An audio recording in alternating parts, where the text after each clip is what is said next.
최근 한 달간 메르스로 인해 전국이 떠들썩합니다.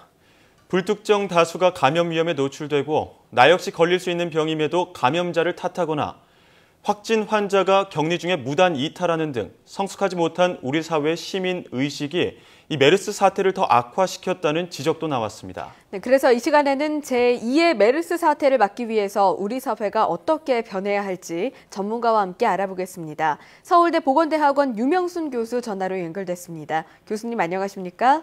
예, 안녕하십니까. 유명순입니다. 네, 교수님, 이 메르스로 인해서 온 나라가 공포심에 휩싸였었다고 해도 과언이 아닌데요. 이 메르스로 인한 사망자가 계속해서 발생하고 있는 만큼 지금도 안심할 수는 없는 상황입니다. 예. 특히 이번에 자가격리자나 감염 의심자들이 격리 기간에 집 밖으로 나오면서 이 감염원이 되거나 또 주위를 불안하게 만들었던 경우가 많았는데 이렇게 의료진의 지침을 잘 따르지 못한 경우가 발생했던 원인 뭐라고 보십니까?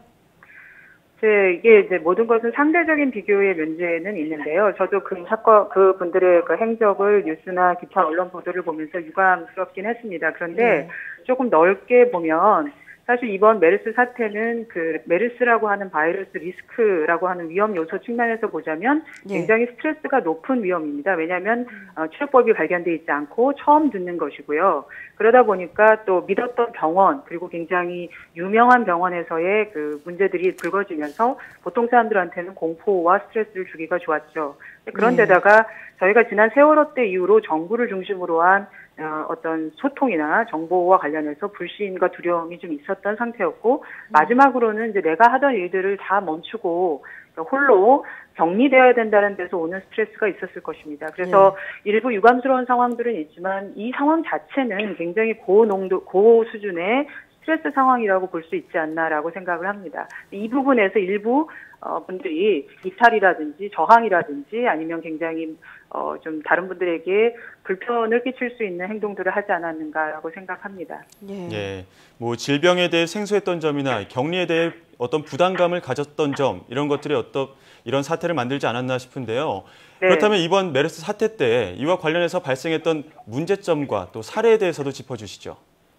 이게 뭐 굉장히 여러 가지 얘기를 해볼 수가 있을 텐데요. 이제 예. 외국하고 나중에도 이제 충분히 저희가 시간을 갖고 찾아봐야 되겠지만 기본적으로 격리라고 하는 게 사생활하고 자유와 인권이라고 하는 부분에서의 어려운 점이 있습니다. 제한을 해야 되니까요. 하지만 동시에 이제 국가의 안보나 아니면 안전이라고 하는 차원에서 저희들은 또 법도 있고요. 전염병 예방과 관리에 대한 법이 있기 때문에 그 부분에 대해서 충분히 받아들여야 합니다. 근데 문제는 이게 갑작스럽게 병이 확산되는 것 수준 이상으로 저희들의 생각이나 감정이나 행동이 똑같은 속도로 이렇게 순응하기에는 이제 시간의 간격이 있는 거죠. 이 부분을 이제 어떻게 전문가와 정부 기관들이 충분하게 숙지할 수 있게끔 그리고 충분히 동의할 수 있게끔 소통할 거냐에 대한 콘텐츠와 구체적인 기술들이 그리고 여러 매뉴얼들이 잘 발휘됐었어야 하지 않느냐 이런 부분을 전제로 놓고 본다면 최근에 이제 뉴스를 통해서 알려지는 많은 이제 유감스러운 일들은 이제 성숙한 시민 의식으로 저희가 이제 갈 수 있게 하기 위해서 뭘 고쳐야 할 거냐를 알려주는 시그널들로 볼 수 있지 않나 생각합니다. 네, 이렇게 시민의식을 고쳐야 한다라고 시민의식이 제기될 때 문제가 됐던 사례들이 무단 이탈된 격리자뿐 아니라 SNS를 통해서 메르스 관련된 유언비어나 괴담이 참 많았고요. 또 학교나 학원 또 어린이집 등에서 의료인 자녀를 좀 기피하는 메르스 왕따라는 현상들도 그 원인이 됐었는데요. 이런 양상 때문에 우리 사회 시민의식 높여야 하지 않나 이런 목소리가 나왔던 것 같습니다. 이 부분에 대해서 교수님 정확히 어떻게 보십니까? 예, 이게 이제 일단 괴담 측면만 놓고 보면 이게 괴담에도 시기가 있지 않나 이번 메르스 때 그렇게 생각을 좀 개인적으로 하는데 앞부분에서의 괴담은 정부에 의해서 혹은 전체 사회가 그 병원에 관련돼서 정보 공유가 잘 되지 않았던 시기에는 굉장한 괴담 그리고 문자 그대로의 괴담에 해당됐던 것 같은데요. 근데 이 부분은 이제 정보가 공개가 되고 이제 신속하게 정부가 대응을 하게 되면서 또 전문가들께서 한 목소리로 이 메르스 위험에 대한 의견들을 내놓으시게 되면서 해소가 됐다고 봅니다. 이미 다른 연구자분들에 의해서도 밝혀진 바 괴담이라고 하는 것은 충분히 신뢰성이 있고 객관성이 있는 정보가 공유되고 빠르고 확산되면 점차 사그러들게 됩니다. 병이 일정 시간 지나고 나면 우리 인체들은 자기 치유를 하듯이 문제는 배단보다 지금 후반기에 와서 그러니까 한 달을 기점으로 보면 중후반부에 문제가 되고 있는 게 왕따나 이제 이런 것들인데 이게 왕따라는 표현은 저는 좀 적절치 않다고 보고 두려운 상황 아까 제가 맨 처음에 말씀드린 고스트레스 상황에서 나를 지켜야 되다 보니까 구별을 짓는 거죠. 저 감염이 됐던 혹은 될 수도 있거나 그럴지도 모르는 사람들로부터 나를 보호해야 한다라고 하는 구별 짓기가 이제 좀 문제가 된 게 아닌가라고 생각합니다. 예. 그렇다면 이 해외에서도 감염병에 걸린 환자가 뭐 격리 기간 중에 무단 이탈하거나 혹은 이 감염된 사람들을 나와 구별 짓는 수단으로 이렇게 왕따 비슷한 행동을 하는 사례가 있었나요?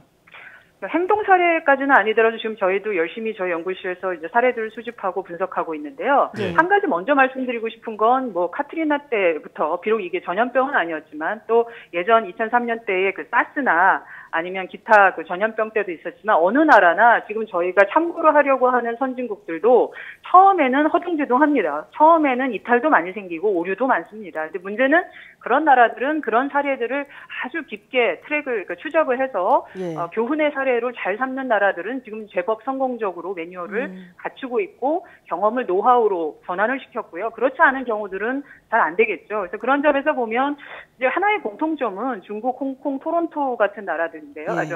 그 케이스인데요. 그런 케이스에서 보면 자가격리를 그러니까 좀 뭐랄까요, 이렇게 넓게 잡지 않습니다. 굉장히 좁은 범위에서 한정적으로만 놓고 또 놓을 때에도 충분히 대국민을 상대로 우리가 어떤 기준으로 왜 자가격리를 시키고 자가격리 동안에는 어떤 지원을 저희가 해줄 것이며 여기서 비롯되는 경제적인 어려움이나 손실에 대해서는 어떤 식으로 보장하겠다라고 하는 얘기가 먼저 나가면서 협조와 이해를 일으키게 자연스럽게 동반하게끔 하는 노하우가 좀 있지 않는가라고 생각을 하고요. 근데 우리는 이제 이번이 거의 처음이었다 보니까 일단은 자가격리에 들어가게 하고 그 다음에 이제 구호 물품 전달해드리고 폐기물 처리를 하게 하고 심리 지원을 하는 식으로 이제 내용에 있어서는 지금 어느 정도 갖추어가고 있다고 보지만 그 선제성이라든지 포괄성에 있어서는 미흡한 점은 있지 않았느냐라고 생각합니다.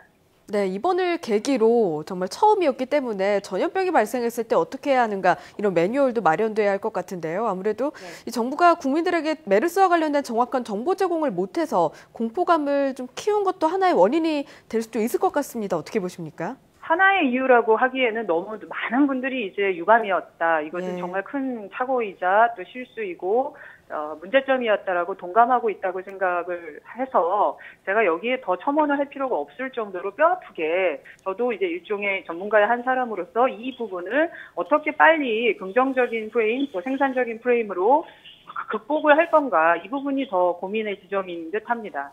예.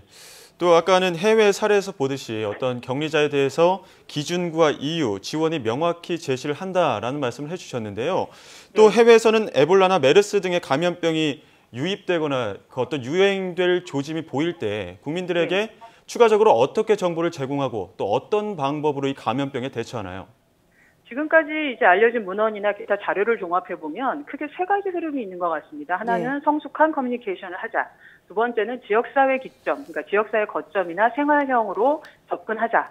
세 번째는 두려워하지 않고 또 불안해하지 않게끔 할 수 있는 최대한의 자원을 하자. 제공하자 이건데요. 세 번째부터 말씀드리면 이번엔 그래도 여러 지자체에서 또 중앙에서도 이제 그 직업 생활을 유지하지 못하시거나 하는 부분들에 대한 이제 재정 지원을 약속을 했는데 이건 반드시 집행이 돼야 됩니다. 왜냐하면 그게 이제 가장 중요한 신뢰 중에 하나를 이룰 것이기 때문이죠. 그러니까 사실 이번 메르스는 안전, 그러니까 세이프티라고 하는 측면이었지만 동시에 시큐리티, 그러니까 사회보장이라고 하는 측면하고도 직결되어 있는 사안인 것 같습니다. 그래서 외국에서 공통되게 가리키고 있는 건 충분한 자원을 만들고 특히 재정적 자원을 그래서 불안하지 않게 하자고요.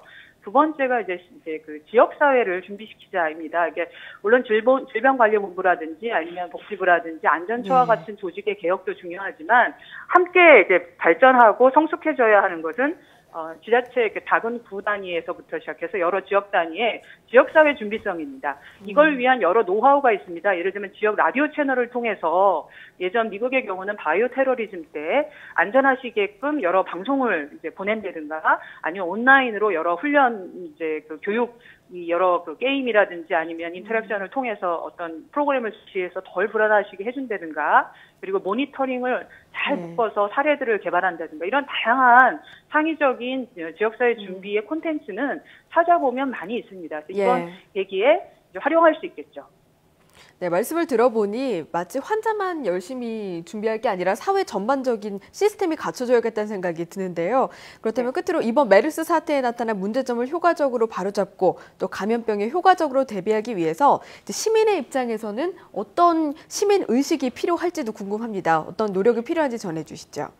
예, 이것도 이제 여러 가지로 짧게만 말씀드리면, 마인드풀이라 해서 주의를 기울이는 것이 이제 많은 위험의 학자들이 제시하는 내용입니다. 그러니까 나로부터 또 우리 지역사회에서 전체 사회가 주의를 기울인다라고 하는 것이 좀 추상적인 말씀 같지만 굉장히 쉽게 실행해 볼 수 있는 내용인 것 같은데, 주의를 기울이려면 어떤 식으로든지 경험이 필요했고, 이번 메르스가 바로 그 경험의 계기지 않았나라고 생각합니다. 다음부터는 시민이 참여하고 중앙정부가 이제 그 실수나 오류를 바로잡는 과정에 투명하고 신속하게 정보를 제공하셔서 신뢰를 빨리 회복해야 되겠고요. 일상생활 속에서는 구별짓기 문제를 어떻게 하면 극복할 수 있을지 답을 찾기보다 왜 그랬을까를 시민들에게 직접 물어보실 수 있는 기회를 어느 정도 이 메르스 사태가 좀 진정세로 들어가게 된다면 아주 다양한 공론을 시도를 해주셨으면 좋겠습니다. 생각보다 저희 시민들은 아마도 자기 경험, 자기의 솔직했던 마음들을 털면서 어떻게 해야 좋아질 것인지에 대한 현명한, 이걸 이제 외국에서는 커뮤니티 위즈덤이라고 해서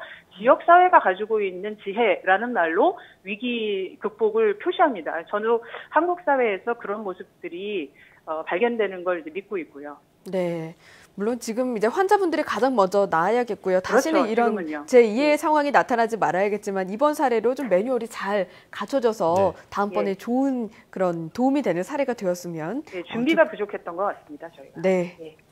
네, 말씀 감사드립니다. 지금까지 서울대 보건대학원 유명순 교수와 함께 이야기 나눴습니다. 교수님, 감사합니다. 오늘 말씀 고맙습니다. 네, 참 이번 사태를 계기로 더욱더 경각심을 갖고, 아까도 말씀해 주셨지만 주의를 기울여서 이 시민 모두가 의식을 제고하는 그런 노력이 필요할 것 같습니다. 네, 이 메르스라는 게 개인의 질병이 아니라 사회적 재난이다라는 이런 사회 전반의 인식 변화가 이루어지기를 바라봅니다.